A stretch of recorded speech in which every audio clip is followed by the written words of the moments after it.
So this tutorial is specific to setting up your backups with the plugin Updraft, which is the plugin that we choose to use here at Expressive Web Design. So once you're signed in to your WordPress dashboard, on the left-hand side, you're going to go all the way down to settings and just hover until this other box pops up. And at the very bottom, you'll see the option for Updraft plus backups. We're going to click on that.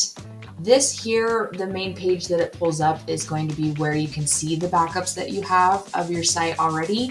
But today we're going to be focusing on the settings where we are setting up for it to do automatic backups and then also to save to a remote storage area. So right here at the top, it says Files Backup Schedule and Database Backup Schedule. Currently, they're set to manual, but we want these to happen automatically.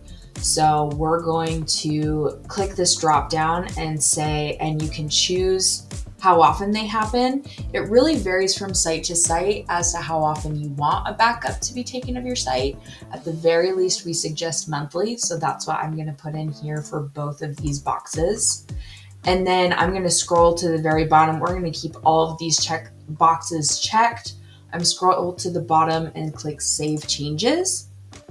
At this point now, I can choose the remote storage area that I want my backup saved to, which is really great if there is a scenario where your website goes down and you cannot even access your WordPress dashboard in order to get the backups or to restore a backup.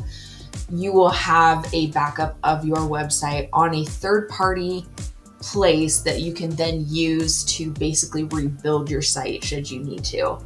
So there's a lot of options here. Each one that you click on will walk you through the process. It's all very straightforward. We personally use the Google Drive option, so that's what I'm going to show you today. If you click on the Google Drive, it gives you some options here.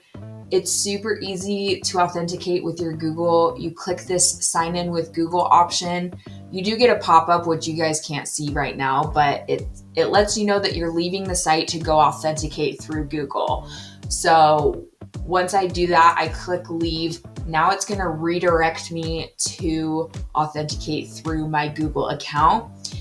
I'm going to do this on my own and then come back and show you what it looks like on the back end of the WordPress site.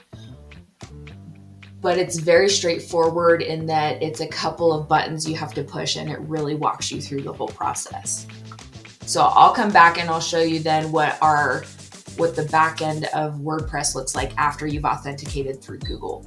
After you've authenticated everything through Google, you come back to your Updraft plugin here, and on the settings tab, you can see it has saved that we want automatic backups happening monthly for both the files and the database. And Google Drive is highlighted because down here where it says authenticate with Google, it then tells me you appear to already be authenticated. So now at this point, I want to go to the backup and restore area, and I want to just click backup now and allow it to run a full backup for me so that I have my initial backup here ready to go, being saved on a third-party site. Once your backup is completed, it will show up here. You'll see I just did a backup, so you can see exactly what it looks like. And it even shows me the little icon for the Google Drive here so that I know it is being saved to my Google Drive as well.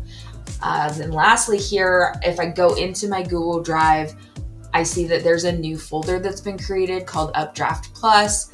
And when I click into this, I can see all of my backups, all of the specific files and things that have been saved to this third-party Google Drive now.